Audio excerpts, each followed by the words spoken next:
नमस्कार किसान साथियों, आशा करते हैं आप सभी लोग स्वस्थ होंगे और आपकी खेती भी नए दौर में आने के लिए आपने खेत को भी तैयार कर दिया और आपकी खेत भी एक सगाई हो चुकी होगी। किसान साथियों, चलते हैं बढ़ते हैं वीडियो में नए सीजन के बारे में जानते हैं, हमें क्या कमी और क्या फ़ायदा होने वाला है और हम क्या क्या उपयोग कर सकते हैं।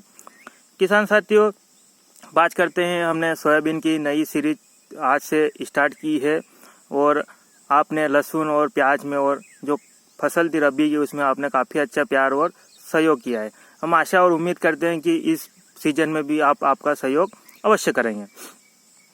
किसान साथियों, अभी सोयाबीन के लिए या फिर आप दूसरा ऑप्शन की बात करें तो आप मूंगफली या फिर मक्का, ये 3 फसल आप बो सकते हैं खरीफ में। आप बात करें तो अभी आप मक्का या फिर जो मूंगफली है उसको भी आप ज़्यादा मात्रा में बोएंगे तो भी मूंगफली का बाज़ार की बात करें तो अभी लगभग ही चल रहा है, जो शुरुआत से चल रहा था उससे थोड़ा कम या थोड़ा ज़्यादा ऐसा ही चल रहा है। बात करें तो इसके लिए ऑप्शन के लिए क्या कर सकते हैं, फिर जो बरसों से अपने किसान भाई करते आ रहे हैं वही सोयाबीन ही ऑप्शन है एक। तो हम बात करते हैं कि सोयाबीन की नई सीरीज के बारे में। तो सोयाबीन के बारे में हम लेकर आए आपके साथ एक वैरायटी जो किसानों के लिए काफ़ी चर्चा का विषय रहा है। और वैरायटी की बात करें तो जो JS 2034 अभी 2 से 3 सालों में किसानों के फेवरेट रही है और इसने काफ़ी अच्छा उत्पादन भी दिया है, चाहे पानी ज़्यादा पड़े या फिर पानी कम गिरे, उसमें काफ़ी अच्छा उत्पादन अभी तक दिया है। बात करें JS 2034 की बारे में बात करें तो ये जवाहरलाल नेहरू कृषि विद्यालय जो है उसने इसको रिकमेंडेड किया था। ये JS 2034 के नाम से जानी गई है। ये एक 95-60 सोयाबीन होती है, उसके लगभग ये 5 से या फिर 10 दिन के आसपास गैप रहती है पकने में। बात करें तो ये JS 2034 सोयाबीन की एक किस्म है जो खाद्य जो हमने खाने में जो तेल उत्पादन होता है उसके लिए भी उपयुक्त मानी गई है।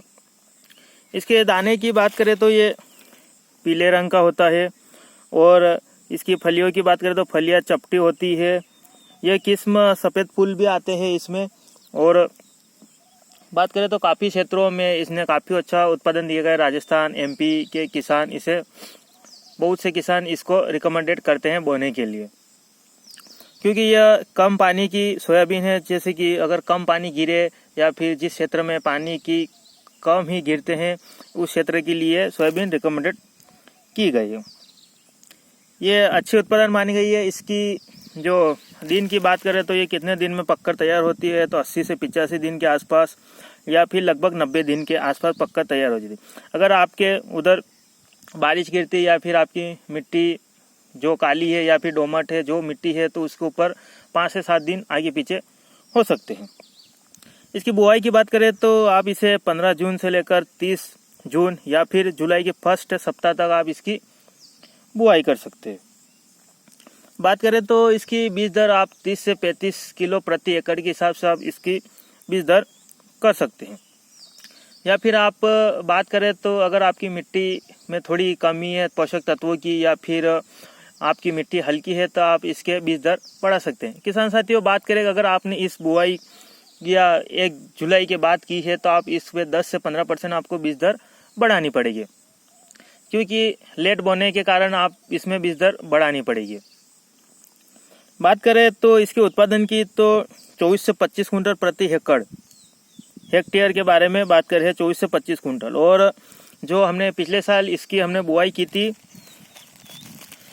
तो जून में ही बुआई की थी, जून के लास्ट सप्ताह के आसपास हमने इसकी बुआई की थी और इसके हमने काफ़ी अच्छा उत्पादन देखने को मिला। हमने 4 बोरी प्रति बीघा के हिसाब से इसका उत्पादन पिछले साल लिया था। कुछ किसान साथियों ने इसके 5 बोरी बीघे के हिसाब से भी इसका उत्पादन लिया था, लेकिन हमने 4 बोरी बीघे के हिसाब से इसका उत्पादन। ये इसकी संवेदनशीलता की बात करें तो एक कैटर पिलट और प्रकोप के प्रति अधिक संवेदनशील है और बीज बहुत तेजी से आते हैं। इसके अंकुरण क्षमता की बात करें तो 95% अंकुरण क्षमता है।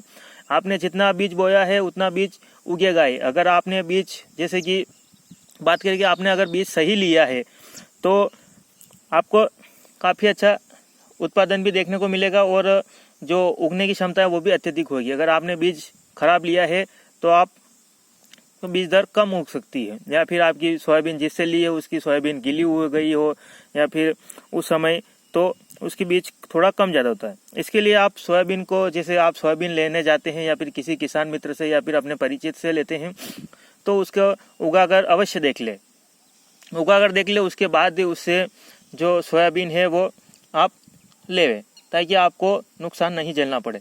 आप सोयाबीन की उगाने की पहचान आप या फिर मिट्टी में, या फिर आप जैसे पानी में गर्म करके, या फिर जो बोरी की टाट होती है उसमें रखकर उसके ऊपर पानी, उसमें सब में समय लगता है, लेकिन आप पानी में गर्म करके देख लीजिए, आपको 5 मिनट में इसका पता चल जाएगा कि ये बीज अंकुरण अच्छा है कि नहीं है।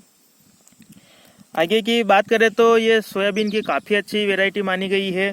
और बात करें तो ये बोनी किस्म अगर आप बोते हैं, ये 20-34 बोनी किस्म है। और एक पौधे के प्लांट, मतलब कि सपाट प्लांट, मतलब कि बोले तो एक पौधे इसकी श्रृंखला शाखाएं जो होती है वो कम आती है, फैलती नहीं है, एक पौधे के समान ही चलती है। अगर आप इसकी कतार की दूरी बात करें 30 सेंटीमीटर तक बो सकते हैं। अगर आप बड़ी किस्म बोने चाहते हैं तो आपको 45 सेंटीमीटर के आसपास रखना पड़ेगा।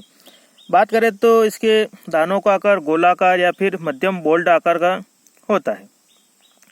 और इसके 100 दाने का वजन की बात करें तो 11 से 12 ग्राम के आसपास होता है। दाने का जो पीला रंग का चमककार है, और इसके नाभि में काला हाईलाम है, मतलब कि ये जो नाभि देख रहे हैं आप काली है, उसमें सफ़ेद सा थोड़ा सा, और ये नाभि पूरी काली है।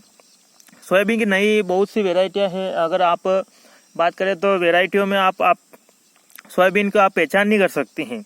इसका मुख्य कारण ये है कि किसान साथी को पता ही नहीं चलता है, क्योंकि सोयाबीन तो सभी एक तरह की होती है। ये जो नाभि होती है इसका रंग किसी का काला होता है, किसी पूरी सफ़ेद होती है, या फिर दाना बड़ा होता है, इसी से आप पहचान कर सकते हैं।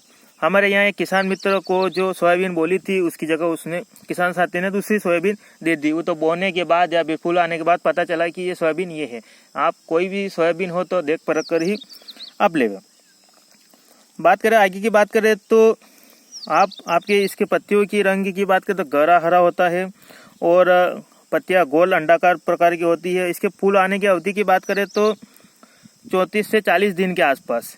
अगर आपकी मिट्टी में थोड़ी कमी है, या फिर ज़्यादा से ज़्यादा बात करें तो 40 से 45 दिन के आसपास तो इसके फूल आ ही जाते हैं। सबसे पहले इसी के फूल आते हैं 20-34 के। और ये 2-3 दानों की फलियाँ होती है। तेल की मात्रा की बात करें तो 20 से 22% के आसपास इसमें तेल होता है। और गहराई में आप उपयुक्त नमी में होने के कारण ही गहराई में इसको बुआई करें, अन्यथा आपने बुआई आप इसकी भूमि में 10 सेंटीमीटर की गहराई हो तभी आप इसकी बुआई करें। प्रोटीन की बात करें तो इसमें 40 से 41% के आसपास प्रोटीन है। और इसके रोग प्रतिरोधक की क्षमता की बात करें तो इसमें पीला विषाणु रोग, चारकोल सड़न, पत्ती धब्बा, कीटों के प्रतिरोध, इल्लियों का प्रकोप अन्य किस्मों के मुकाबले ज़्यादा है। इसमें इल्लियाँ थोड़ी सी ज़्यादा ही लगती है अन्य किस्मों के मुकाबले, लेकिन हालांकि अब किसान साथी 2 से 3 स्प्रे तो आपको कोई सी भी सोयाबीन हो उसमें करना ही पड़ेगा। बात करें तो आपको जो किस्म होती है उसमें आपको उपयोग करना पड़ेगा। आपको गटर बिटर के लिए, या फिर फूल से फलियाँ बनते समय, या फिर फलियाँ पकने के समय आपको 3 स्प्रे तो करना ही पड़ेगा। यह किस्म कम वर्षा वाले क्षेत्र के लिए अच्छी मानी गई है, और शायद हमने आपको इसको पूरी जानकारी दे दी है। अगर आप कोई थोड़ी सी भी कमी लगे तो आप हमें कमेंट के माध्यम से अवश्य अवगत कराएं।